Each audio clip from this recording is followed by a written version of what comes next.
사람들은 몸이 아프면 병원에 가야 합니다. 왜 병원에 가느냐면 이제 아프니까 힘드니까 병원에 가는 거죠. 그러면 병원은 무엇을 하느냐면 그 사람을 무작정 치료하기 이전에 가장 먼저 하는 것이 검사를 하는 거죠.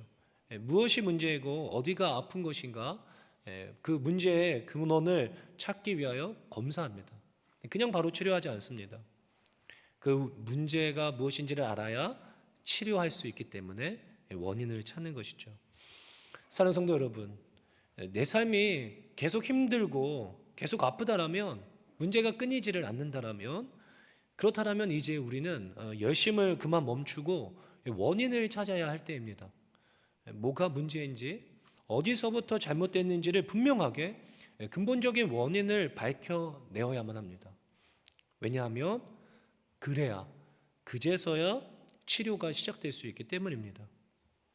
그런데 오늘날 문제가 무엇이냐면, 대부분의 사람들이, 스스로 지혜 있다 여기는 사람들이 스스로가 의사가 되어서 자신의 인생의 문제가 무엇인지를 스스로 진단하고 스스로 해결 방법을 제시하곤 한다는 것입니다. 대부분의 사람들이 그 문제를 바로잡는 방법으로 제시하는 것은 돈이라고 하는 신입니다. 돈. 그 신만이 자신의 삶을 바로잡고 이 문제를 해결해 줄 것이다 라고 철석같이 믿는 것이죠.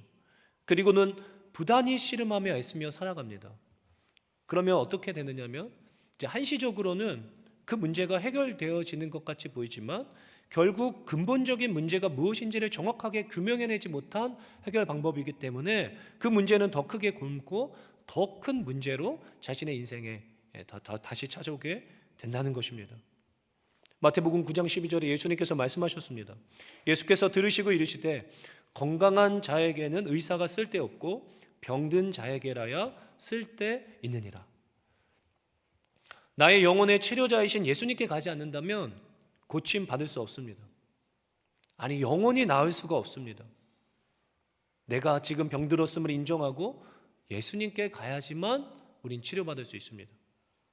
그제서야 빛 대신 예수님께서 우리의 마음을 조명하시고 내 안에 더럽고 죄악된 근본적인 문제들이 무엇인지를 들추어내십니다. 그제서야 치료가 시작되는 것이죠. 사랑하는 성도 여러분, 오늘 이 밤 다른 곳에 소망 없음을 입술로만이 아니라 삶으로 고백할 수 있는 이 밤 되시기를 예수님의 이름으로 축원합니다. 오늘 이 밤이 예수님을 만나 내 인생, 내 삶의 문제가 해결되어지고 회복된 삶을 누리게 되는 귀한 은혜가 있으시기를 예수님의 이름으로 축원합니다. 오늘 1절 말씀에 제9시 기도 시간에 베드로와 요한이 성전에 올라갈세. 여기서 9시는 우리 시간으로 오후 3시를 말합니다. 오후 3시. 당시에는 아침과 저녁에 기도 시간을 따로 떼어놓고 사람들이 기도하는 시간을 가졌었는데요. 하나님의 역사는, 회복은 기도하는 자들을 통해 시작됨을 믿으시기 바랍니다. 오늘 저녁 8시 기도하는 시간이 되어 여러분들도 이 하나님의 성전에, 교회에 모이신 것 아니겠습니까? 저와 여러분들을 통해 참된 회복과 역사가 시작될 줄로 믿습니다. 기도 시간에 기도의 자리에 있을 수 있다는 것, 그것 자체가 은혜입니다. TGIF라고 하는 축약어를 알고 계십니까? 우리나라는 TGI라는 패밀리 레스토랑으로 이제 유명해졌지만 본래 있었던 단어입니다. 미국에서 많이 쓰던 단어인데, TGIF는 Thanks God, It's Friday라는 앞머리를 딴 축약어인데, 감사합니다 주님, 오늘이 금요일이군요. 감탄사입니다. 감사합니다 주님, 오늘은 금요일입니다. 너무 감사한 거죠. 왜냐하면 주말이 시작되니까 너무 신난다는 거죠. 아, 이제 일하는 시간 끝났고 주말이 시작됐구나. 이런 축약어가 생겨날 정도로 사람들은 금요일 퇴근 시간을 손꼽아 기다립니다. 왜냐하면 이제 쉴 수 있으니까. 놀러 가려고. 온 세상 사람들이 일주일 중 가장 기다리는 시간, 가장 신이 나는 이 밤. 그러나 저와 여러분들은 기도 시간이 되어 성전에 모였습니다. 이것이 얼마나 귀합니까? 세상 사람들은 답답해합니다. 아니, 금요일 저녁에 그 피곤한 시간에 교회에 가서 예배한다고? 말씀을 듣고 또 한참을 불 꺼놓고서 기도한다고? 세상은 아마 미쳤다고 할지 모르겠습니다. 여러분, 저쪽에 앉아있는 청년들, 또 여기도 좀 이렇게 앉아있고 하는데, 여러분들이 지금 기적을 보고 계시는 겁니다. 기적.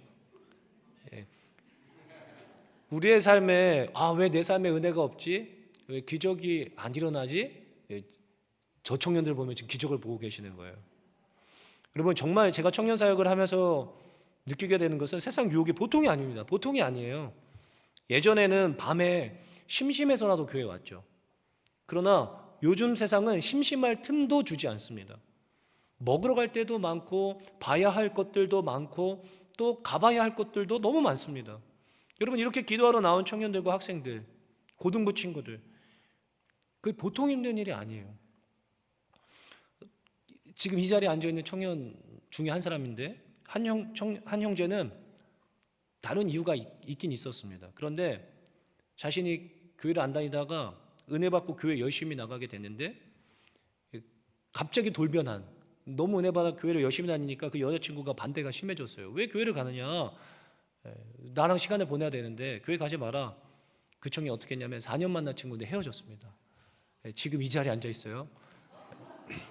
누군지 찾아보시지 마시고요. 그러지 마십시오. 여러분, 그 정도로 어려운 시대 속에 제가 청년 사역자라서 그러는 것이 아니라 정말 쉽지 않을 때입니다. 이 충신교회의 다음 세대 주역이 저 청년들과 또 학생들 아니겠습니까? 여러분, 저들을 보실 때마다 격려해 주셨으면 좋겠어요. 힘내라고 응원해 주시고 격려해 주시는 게 얼마나 저들에게 위로가 되고 힘이 되는지 모릅니다. 금요일 저녁 8시, 새벽 5시 30분, 또 수요 예배, 개인 기도 시간에 주의 자녀들이 성전에 기도하러 모일세. 이 자리에 모인 저와 여러분들을 통하여 하나님의 역사와 회복이 시작될 줄로 믿습니다. 사도행전 3장 2절 말씀입니다. 나면서 못 걷게 된 이를 사람들이 메고 오니 이는 성전에 들어가는 사람들에게 구걸하기 위하여 날마다 미문이라는 성전 문에 두는 자라. 사람들이 기도하는 시간이 되었기 때문에 기도하러 성전에 몰려듭니다. 그러자 어떤 무리의 사람들이 나면서부터 못 걷게 된 사람을 메고 옵니다. 그리고 미문이라는 성전문에 두었습니다. 그 이유가 무엇인가? 본문은 분명하게 설명하고 있는데 사람들에게 구걸하기 위하여. 미문이라고 하는 것은 말 그대로 아름다운 문이라는 뜻인데 성전 문들 중에 가장 크고 화려한 문으로 사람들의 왕래가 가장 잦은 문이었습니다. 여러분, 생각해 보십시오. 사람의 심리가 하나님께 기도하러 가는데 그 미문에 앉아 구걸하는 불쌍하고 어려운 사람을 외면하고 지나간다면 어떤 마음이 되겠습니까? 하나님께서 나를 괘씸하게 여기시지는 않으실까? 내 기도를 안 들어주시면 어떻게 하지? 라는 심리적인 불안감이 생기지 않을까요? 저라도 그랬을 것 같습니다. 바로 앞에서 힘들게 어렵게 구걸하고 있는 그 사람을 나 몰라라 했는데 하나님께 가서 하나님 저를 좀 도와주십시오 하면 그 어떤 불편한 마음이 들겠어요. 그러니 어느 정도 자신의 불안한 마음을 합리화할 수 있는 소정의 금액을 적선하고 지나갈 확률이 매우 높습니다. 그걸 정확하게 이용하는 것이죠. 그렇기 때문에 기도 시간, 성전 미문, 이곳은 구걸하는 사람들에게 있어 가장 명당이었습니다. 명당 자리. 심지어 나면서부터 걷지 못했다고 하는 이 사람은 사람들의 눈에 훤히 보이는 딱한 아주 신체적인 장애를 가진 사람이었기 때문에 사람의 동정심을 유발시키기에 충분했습니다. 딱이죠. 왜냐하면 오늘날에도 걷지 못한다고 하는 신체적인 장애는 얼마나 힘듭니까? 아마 당사자가 되어보지 않고서는 그 어려움을 어떻게 이야기할 수 있을까 싶을 정도로 힘겨운 삶임에 틀림없습니다. 그러나 당시에는, 그 고대 당시의 시대에서는 오늘날과 비교가 안 될 정도로 훨씬 더 힘들었을 것입니다. 사회적으로 멸시를 받고 사람들에게 거절당하는, 생활적으로나 경제적으로 누군가의 절대적인 도움 없이는 살 수 없는 문제투성이인 굉장히 힘겨운 삶을 살았을 것입니다. 그러니 그 문제투성이인 인생에 그 성전 미문은 유일한 살길, 명당 자리요, 매일 사람들이 기도하러 가는 그 기도 시간이 대목이었던 것입니다. 왜냐하면 구걸하기 위하여. 이 문제투성인 인생을 조금이나마 위로하고 살 수 있게 하는 유일한 방법은 그게 전부였습니다. 그게 전부일 것처럼 보였습니다. 주변에 있는 모든 사람들도 그렇게 생각했죠. 그래, 맞아. 이 사람에겐 이것밖에 없지. 이거라도 할 수 있어서 다행이다. 이거라도 우리가 좀 도와줘야지. 그러나 우리가 잘 알고 있다시피 이거는 본문 속 주인공 인생의 문제를 근본적으로 해결할 수 있는 방법이 아니었습니다. 어디까지나 임시방편입니다. 그러나 스스로 결론 내렸죠. 이것밖에 없어. 다른 방법은 없어. 소망 없음. 지금 자신의 삶이 왜 불행하고 괴로운 이유가 무엇인지를 근본적으로 고민해보고 그 문제를 해결해보기 위한 어떠한 고민 없이, 기대 없이 그냥 자신이 처한 상황에 매몰되어서 그 커다란 죽을 것 같은 현상과 문제를 떠안고 하루하루를 살아내는데 급급했던 것입니다.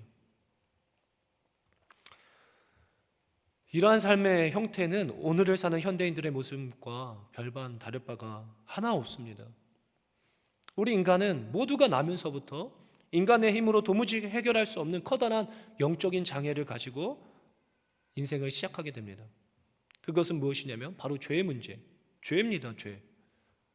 우리 인간은 결단코 선하지가 않죠. 악하죠. 이것은 제가 더 이상 설명하지 않더라도 경험해봐서 알고 계시지 않습니까? 이 땅에 선한 사람은 단 한 사람도 절대로 존재하지 않습니다. 자신을 속일 수 없죠. 그러나 그럼에도 불구하고 저는 그렇지 않습니다. 저는 법 없이도 살 수 있는 결백한 사람입니다 라고 말씀하실 수 있는 분이 계실지 모르겠는데, 그렇다면 하나님께서 보시고 계시는 CCTV를 만약 이 양쪽 스크린에 띄울 수 있다면 그분이 어떻게 자신의 삶이 결백하다라고 이야기할 수 있겠습니까? 사랑하는 성도 여러분, 우리는 죄의 유혹을 받아 죄를 짓게 되는 것이 아니라 내 안에 죄가 존재하는 것입니다. 내가 죄입니다. 내가 죄인인 것이죠. 그 죄는 인간 안에 커다란 구멍을 내었고 우리 영혼을 날마다 좀먹어 들어가고 있습니다. 아무리 애써 외면하며 다른 쾌락적인 것들로 자신의 삶을 채워갈지라도 공허함과 허무함, 불안함, 내일에 대한 두려움, 그리고 죽음에 대한 공포, 이러한 문제를 해결할 수 있는 길이 도무지 없습니다. 그런 해결되지 않는 마음의 문제를 늘 한켠에 품고 살아가기 때문에 문제가 끊이지 않고 계속됩니다. 그리고 그 문제는 눈덩이 커지듯이 나이가 들어갈수록 점점 불어나게 됩니다. 어떻게 하지? 어떻게 하지? 사람들은 근본적인 이 문제에 대한 답을 찾지 못하고 문제투성이인 이 삶을 그래도 어떻게든 살아내기 위해 명당 자리를 찾기 시작하는 것이죠. 가장 돈이 될 수 있는 자리, 가장 많은 돈을 벌 수 있는 대목을 찾는데 혈안이 됩니다. 그리고 그 미문을 발견하게 되면 저마다 그 자리를 꿰차고 앉기 위하여 저마다 갖은 애를 쓰게 됩니다. 이 자리는 결코 빼앗길 수 없어 어떻게든 차지해야 합니다. 돈이 되는 자리가 생겨났다고 하면 서로 경쟁하며 그 명당을 꿰차기 위해 자신의 그 귀하디 귀한 인생을 허비하면서 젊은 청춘들의 그 시간도 아까워하지 않습니다. 그 시간을 온 땅 쏟아부으면서 그 돈방석 자리를 꿰찬 사람들의 성공신화를 들어가며 어떻게 하면 나도 저 자리에 저 사람들처럼 그 자리에 앉을 수 있을까? 계속 열심을 냅니다. 사실 문제는 그게 아닌데, 그렇지 않습니까? 그게 아니지 않습니까? 지금 장애를 가지고 태어난 우리에게는 돈이 아니라 일어설 수 있다면, 내 인생이 일어설 수 있다면 구걸하지 않아도 명당 자리도 필요 없게 되는 것입니다. 왜냐하면 일어섰기 때문에. 오늘 6절 말씀에 베드로가 이르되 은과 금은 내게 없거니와 내게 있는 이것을 내게 주노니 나사렛 예수 그리스도의 이름으로 일어나 걸으라. 아멘. 사랑하는 성도 여러분, 예수의 이름으로 일어난 자들만이 더 이상 구걸하지 않으며 살 수 있습니다. 예수의 이름으로 일어선 자들만이 더 이상 명당 자리를 필요로 하지 않습니다. 예수님과 함께라면 그 어느 곳에서도 천국을 누리며 살아갈 수 있게 되는 것이죠. 왜냐하면 이제는 나도 그 시간에, 그 기도 시간에, 기도의 자리에 아버지께 갈 수 있게 되었기 때문입니다. 죄사함 받아 이제 나도 아버지가 생기는 거죠. 부모 없는 고아인 줄 알았는데 아버지가 계셨던 것입니다. 아버지가 계시기 때문에 더 이상 염려하지 않습니다. 내게 은과 금은 없지만, 내가 돈은 없지만 이게 진짜라는 것을 깨달아는 것이죠. 예수님이 계시기 때문에. 이것이 오늘날을 사는 저 세상 사람들에게, 저와 여러분들에게 진짜 필요한 것 아니겠습니까? 이러한 보배로운 이름을 가진 자들의 삶에 진정한 회복과 기쁨이 충만케 되어주는 줄로 믿으시기 바랍니다. 잠언 17장 1절에 마른 떡 한 조각만 있고도 화목하는 것이 제육이 집에 가득하고도 다투는 것보다 나으니라 라고 말하였습니다. 최근 어머니 기도회에서 나눈 말씀이긴 하지만 정말 이 시대에 필요한 말씀이 아닐 수 없다는 생각이 듭니다. 제가 어릴 때만 하더라도 집에 차가 있는 가정이 많지 않았습니다. 집에 차가 있으면 진짜 부자였죠. 그런데 그때 그런 이야기를 들었습니다. 근데 미국에는 집에 차가 한 대씩 있는 게 아니라 사람 수대로 차가 있다. 이제 이런 말을 들었을 때 에이 말도 안 돼. 거짓말. 이런 생각을 했었던 때가 있었는데 오늘날의 시대가 이렇게 됐죠. 집집마다 집이 차가 한 대 있는 게 아니라 사람 수대로 있죠. 우리는 이렇게 훨씬 더 잘 살게 되었습니다. 그러나 은금이 제육이 집안에 가득하나 훨씬 더 불행한 시대를 사는 세대가 되어버렸습니다. 다툼이 끊이질 않습니다. 모두 갈라서고 나뉘어지고 있죠. 그런데 여지껏 세상 사람들은 근본적인 문제가 무엇인지를 아직도 깨닫지 못하고 있습니다. 그리고 이야기합니다. 어떻게 마른 떡 한 조각만 놓고도 화목할 수 있겠는가? 이렇게 집에 돈이 있어도 힘든데 말도 안 돼. 거짓말. 집안에 마른 떡 한 조각만 있고도 그 가정의 웃음이 끊이지 않고 화목할 수 있는 이유는 다른 게 아닙니다. 예수님이 그 가정에 함께 계심인 줄로 믿으시기 바랍니다. 예수님이 나와 함께 계시기 때문에 마른 떡 한 조각만 있지만 내일이 걱정이 안 됩니다. 내일 모레도 걱정이 안 돼요. 왜냐하면 예수님을 믿기 때문에. 마른 떡 한 조각밖에 없지만 가족들을 사랑합니다. 존중하고 믿어줄 수 있습니다. 왜냐하면 예수님이 나를 사랑하셨듯이. 제육이냐 마른 떡이냐가 아니라 예수님의 이름이 우리의 집에 있느냐 없느냐, 이 문제입니다. 제가 사역을 해오면서 절실히 깨닫는 것 중에 하나가 바로 이것입니다. 여러분 반드시 기억하십시오. 아이들에게 줄 수 있는 가장 큰 선물은 결단코 은과 금이 아니라, 명당 자리가 아니라 예수님의 이름입니다. 그 아이들이, 그 이름을 가진 아이들만이 행복하게 살 수 있습니다. 은과 금이 없어도, 마른 떡 한 조각만 있어도 그 아이들은 어디 가서도 행복하게 살 수 있습니다. 왜냐하면 그 아이에게 있는 예수님 때문에. 문제가 없다는 것이 아닙니다. 문제가 있지만 그 문제를 넘어서 하나님이 그 일을 해결해 가시는 것을 묵도하며 화목하고 평강의 삶을 살아갈 수 있게 되는 것이죠.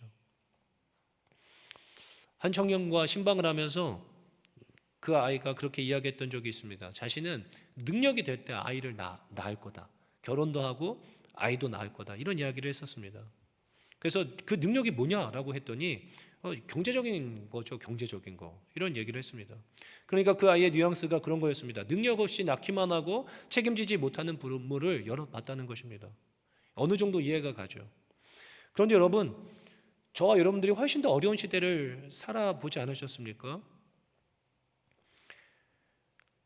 아이들이 명품 가방이나 명품 옷을 못 입었다고 원망하면서 자라는 게 아닙니다. 여러분들도 그러지 않으셨습니까? 부모님이 내게 좋은 거 사주지 않고 세계 여행 보내주지 않고 각국을 돌아다니면서 좋은 경험할 수 있게 해주지 않았다라고 여러분 부모님 원망하면서 자라셨습니까? 그렇지 않죠. 오히려 그렇게 해주지 못해서 가슴 아파하는 부모님을 보면서 우리 부모님 속상하지 않았으면 좋겠다. 오히려 내가 빨리 성공해서 엄마 아빠 편하게 살게 해드려야지, 그런 생각하면서 잘하지 않았습니까? 아이들은 그런 게 필요한 게 아닙니다. 안정적인 부모님이 서로를 사랑하며 격려하며 예수님을 신뢰하며 그 안에서 화목해 하는 것, 그것이 그 아이들에게 살아있는 예수 그리스도를 느끼게 하고 전달해 주는 방법이 아니겠습니까? 그러나 오늘날의 수많은 부모들이 이런 거 저런 것 못 입으면, 이런데 저런데 다녀보지 못하면 넌 불행해, 어떻게 하냐, 이런 거 못해서 어떻게 그러니까 아이들에게 오히려 그것을 가르치고 있는 것입니다. 넌 이런 거 못 입고 다니면 무시당할 거야, 너 이런 대학교 못 나오면 너 사람들로부터 무시당하고 성공하지 못할 거야. 오히려 다른 인생까지, 자신도 그렇게 잘하는데 다른 인생까지 일어나지 못하도록 주저앉힌 꼴이 된 것 아니겠습니까? 사랑하는 성도 여러분, 정말입니다. 제가 수많은 청년들을 보면서 깨닫는 것입니다. 예수님의 이름이 우리의 심령에 있느냐 없느냐, 이 문제입니다. 예수의 이름을 가진 인생들만이, 8절입니다. 뛰어서서 걸으며 그들과 함께 성전으로 들어가면서 걷기도 하고 뛰기도 하며 하나님을 찬송하니. 예수 이름 가진 인생들만이 돈은 없을지라도 자신의 인생을 억눌러 왔던 모든 장애로부터 벗어나 진정한 자유를 누리며 기뻐 뛰며 성전에 들어가 하나님을 찬송하며 예배하는 삶을 살 수 있게 됩니다.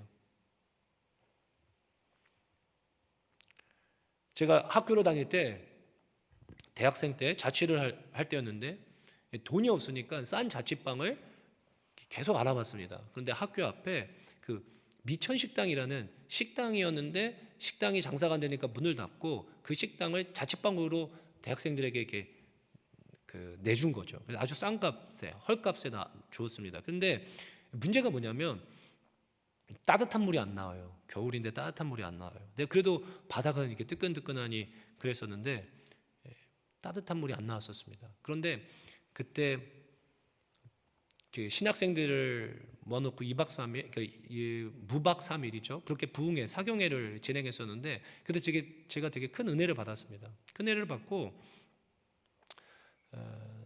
그 식당으로 돌아와서, 자취방에 돌아와서 그때 이제 씻는데 갑자기 문득 그런 생각이 들었습니다. 아니, 이 수도꼭지를 붙잡고 한번 기도를 해보면 어떨까? 성령 충만할 때였습니다. 그래서 이 수도꼭지를 붙잡고 왜 기도할 생각을 못했던가, 이 믿음이 적은 자요, 이런 생각을 하며 그 자취방에 같이 3명이 살았었는데 말했습니다. 그 형들이었습니다. 2분 다. 그 중에 한 분이 여러분 기억하실지 모르겠지만 박형균 목사님이었는데, 우리 같이 모여서 이 수도꼭지 붙잡고 3명의 신학생이 같이 한번 합심하여 기도 한번 해보자. 그렇게 해서 따뜻한 물이 나올 줄 누가 아느냐. 성령이 충만하여. 그러니까 형들이 오늘 이 밤 이단이 한 명 나왔으니 그런 말을 했었습니다. 그래서 저 혼자 수도꼭지를 붙잡고 기도했습니다. 속으로, 하나님의 사랑하는 그 주의 종이 날마다 이렇게 찬물로 씻고 있는데 따뜻한 물을 허락해 주시옵소서. 이제 그런 식으로 기도를 하였습니다. 그리고 이제 물을 틀었는데 정말 그 지하수를 썼어요. 지하수. 그래서 정말 차가운 물이 나왔습니다. 정말 차가운 물. 더 차가운 물이 나왔던 것 같아요. 근데 그러고 그냥 웃고 말았죠. 그런데 얼마간 시간이 지났는지 모르겠는데 그 같이 자취했던 형 한 분이 그 커피 포트기를 가지고 왔어요. 그래서 그 큰 커피 포트기, 그래서 그거를 따뜻한 물 이렇게 눌러놓고 옷 갈아입고 그걸로 이제 받아서 물 섞어서 하면 머리 감고 세수하는 정도가 충분히 되더라고요. 그래서 그렇게 씻고 있었는데 언젠가 제가 이렇게 세수를 하는데 갑자기 속에 하나님이, 그런 음성이 아니라 감동입니다. 오해하지 마십시오. 귀에 들린 게 아니라 마음속에 너 지금 여기서 따뜻한 물로 씻고 있지? 이런 마음을 딱 감동을 주시는 거예요. 너 따뜻한 물로 씻고 있지? 이렇게. 근데 하나님 되게 기뻐하시고 행복해 하시면서 되게 짓궂게 약간 농담 섞인 어조로 되게 웃으시면서 말씀하시는 것처럼 너 여기서 씻고 있지? 이렇게 말씀하시는 것 같았어요. 그런데 그 음성이 제게 너무 큰 기쁨과 행복을 가져다 줬어요. 정말 하나님이 그렇구나, 내가 정말 기도했는데 내가 이 자리에서 따뜻한 물로 씻고 있네 하면서 그것이 저에게는 기도 응답이 되었고 저만 아는 행복이요 은혜가 되었습니다. 이것이 제 삶에 다른 큰 은혜들도 여러 있었습니다. 더 큰 감사도 있었고, 그런데 이게 저에게 기억에 또렷이 선명하게 남는 굉장히 행복한 응답 중에 하나였습니다. 세상 사람들이 볼 때는 아이고 딱하다, 그래 그렇게라도 스스로 위로하면서 살아야지, 궁색한 자기 합리화라고 생각할지 모르겠지만, 아니요, 저는 절대로 그렇게 생각하지 않습니다. 돈은 없을지라도 떡 한 조각만 있어도 예수 이름을 소유한 자들만이 누릴 수 있는 행복이라고 생각합니다. 날마다 경험하고 있는, 매 순간마다 경험하고 있는 하나님의 실제죠. 세상 사람들이 볼 때는 똥배짱이요, 우리가 볼 때는 믿음입니다. 세상 사람들이 바라볼 때는 미련해 보이나 우리가 볼 때는 능력이죠. 그것이 바로 예수의 이름입니다. 내가 돈은 없을지라도 예수님 이름 때문에 자신 있고, 예수님과 날마다 동행하기에 평강하고, 예수 그리스도의 능력에 힘입어 우리는 오늘을 담대히 살아갈 수 있습니다. 오히려 그 명당 자리 동방석에 앉아서 아직도 자신의 문제가 무엇인지를 깨닫지 못하고 있는 그 자들이 진정으로 안타까워 보이며 내게 있는 이 보배, 이 예수 그리스도를 전해주고 싶은 마음이 드는 것 아니겠습니까? 사랑하는 성도 여러분, 혹시 이 밤에 내 삶의 절망과 두려움, 낙심이 떠나지 않는다면 열심을 멈추고 예수님께 나아가야 할 때입니다. 내게 은과 금이 없음이, 내게 돈 없음이 위축이 되고 남들에게 부끄럽다라면, 오히려 세상 저 돈방석에 앉아있는 자들이 부럽다면 예수님을 만나야 합니다. 내 영혼이 병든 상태입니다. 예수님만이 우리의 문제 치료자 되십니다. 예수님, 당신의 이름으로 나를 일으켜 세워 주시옵소서. 나면서부터 한 번도 걸어보지 못한 이 불쌍한 인생을 일으켜 세워 주시옵소서. 간절히 간구함으로 새로운 인생을 살게 되시는 귀한 이 밤 되실 수 있으시기를 예수님의 이름으로 축원합니다. 우리 함께 같이 기도했으면 좋겠습니다. 반주를 좀 해주시고요. 우리는 절대적으로 예수님을 만나야 합니다. 다른 방법이 없습니다. 말씀을 생각하시면서 나는 과연 어떠한 인생을 살아가고 있는가? 월요일부터 오늘 금요일에 이르기까지 나는 과연 예수님 때문에 신나는, 뛰며 걷고 주님을 찬양하는 인생을 살았는가? 아니면 명당 자리를 찾아서, 대목을 찾아서 이렇게 저렇게 방황하며 살진 않았는가? 들은 말씀을 생각하시며 주님의 감동 주시는 따라 이 시간 간절히 예수님 저를 만나 주시옵소서 하며 같이 기도하도록 하겠습니다. 기도하겠습니다.